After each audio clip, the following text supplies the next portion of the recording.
Merci à tous d'être venus pour ce premier café de la biodiversité sur le thème de la santé. Je vais d'abord laisser la parole à Céline Gerbeau-Morin de la Direction de la Nature pour vous faire un petit mot d'introduction. Alors, très rapidement, parce qu'effectivement, vous êtes nombreux à connaître déjà le projet. Ça s'inscrit dans le cadre du projet de la démarche biodiversité qu'on a lancé en 2017, que Métropole a lancé. Et ce projet s'inscrit dans le cadre d'un appel à projet de l'ADEME, site pilote pour la reconquête de la biodiversité. Il porte principalement sur plusieurs axes. Un axe qui est celui de l'amélioration de la connaissance. Donc on est là avec également, on travaille avec des laboratoires de recherche, des associations naturalistes pour améliorer la connaissance du territoire et arriver à une cartographie fine des trames vertes et bleues fonctionnelles écologiquement du territoire. On a un deuxième axe qui est une mission d'accompagnement à l'appropriation et à la médiation qui est donc portée par Écologie urbaine et citoyenne qui est à côté de moi aujourd'hui et dont ces cafés de la biodiversité font partie. Le troisième axe est plutôt sur la doctrine éviter, réduire, compenser, donc que vous connaissez, sur l'aspect économique de cette doctrine-là, pour améliorer la prise en compte de l'évitement et de la réduction plutôt que la compensation systématique, à travers plusieurs processus, notamment de boîte à outils. La quatrième partie de la stratégie, c'est la plus importante aussi, c'est celle qui vise à traduire dans nos documents de planification cet axe, en tout cas, de trame verte et bleue écologique, de manière la plus pertinente, et à travers également un observatoire de la biodiversité. Donc aujourd'hui, les cafés de la biodiversité, c'est un deuxième axe de notre stratégie, c'est la médiation, et on voulait pouvoir croiser des enjeux de société, que sont la santé, les risques, la participation citoyenne. Vous allez voir, on va proposer plusieurs sujets avec les enjeux de biodiversité pour essayer de mieux appréhender les enjeux de biodiversité à une échelle qui ne soit pas simplement l'échelle très technique et très scientifique portée par nos collègues des associations et des laboratoires qui travaillent avec nous, mais qui permettent aussi d'avoir une vision plus globale des enjeux de la biodiversité sur notre territoire. Alors, je vais parler au nom d'un collectif qui travaille donc sur ce projet biodiversité, en donnant en fait quelques grandes idées générales autour de la question et puis de ce que l'on fait concrètement dans ce projet. On le disait à l'instant, il y a de plus en plus de personnes qui vivent en ville, qui vivront en ville, 2 tiers à 3 quarts de l'humanité qui vivra en ville selon les régions du globe, et les villes qui vont s'étendre et se densifier avec une question essentielle qui est la question de la qualité de la vie.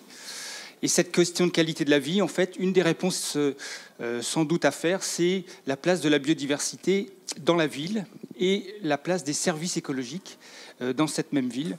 Autrement dit, la place de la nature, c'est ce qu'on va réserver dans l'aménagement urbain à tous ces espaces naturels.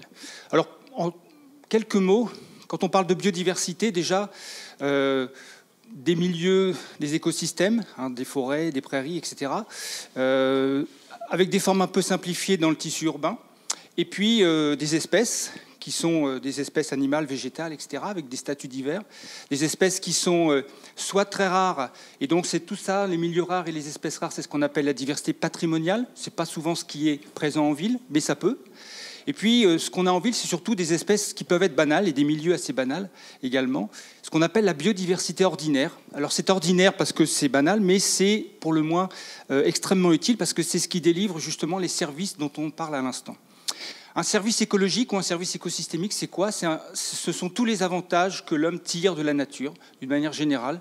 Alors, communément, on classe 3 types de services.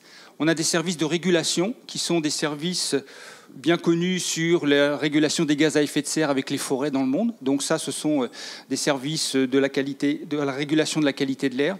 Régulation des cours d'eau également, les zones d'expansion des crues et des rivières. Régulation des ravageurs au travers des chaînes trophiques, etc. Et puis, donc en termes de... À côté de ces services de régulation, 2 autres types de services, notamment un qui est un service de production. Donc, service de production, c'est tout ce qui est biomasse, alimentation directe ou indirecte. Là-dedans, on va mettre les services de pollinisation, etc. Et enfin, des services, j'ai oublié dans la régulation du climat, évidemment, les effets de chaleur, les effets îlots de chaleur, dont je vais reparler à l'instant. Et puis, le troisième type de service, qui est les services culturels, autrement dit, tout ce qui tourne autour des activités récréatives, des espaces naturels de la nature et qui participent au bien-être. Et donc, ce que nous faisons dans biodiversité, dans le projet, c'est d'essayer de cartographier un peu tous ces types de services. On en a 7 ou 8 dans le projet. Et l'idée, c'est cartographier, ça veut dire quoi? Ça veut dire localiser et hiérarchiser. Hiérarchiser, ça veut dire essayer de trouver les zones principales à enjeu où se concentrent ces services. Et la cartographie des services écologiques, c'est quelque chose d'un peu particulier et d'assez difficile parce qu'en fait, on cartographie ce qu'on appelle les flux de services. Les flux de services, c'est l'adéquation entre l'offre et une demande. Alors, je prends un exemple très simple. Une rivière, potentiellement, c'est un îlot de fraîcheur. C'est-à-dire, c'est quelque chose qui apporte un bien-être. Si cette rivière, elle traverse la ville, c'est un îlot de fraîcheur qui répond à une demande, puisqu'il y a des habitants riverains. Si cette rivière, elle traverse une plaine céréalière, c'est une réserve d'eau, mais ça n'est plus un îlot de fraîcheur, puisqu'il n'y a plus de demande. Donc, c'est aussi simple que ça. Et donc, c'est cartographier tous ces services au travers de tous ces flux et en lien avec les questions de biodiversité. Pour conclure, Alphonse Allais disait qu'il fallait construire la ville à la campagne parce que l'air y était plus pur. Et donc ici, là, ce qu'on essaie de faire dans biodiversité, c'est de voir quelle est la place de la nature en ville pour améliorer le bien-être et la qualité de la vie. Merci de votre attention.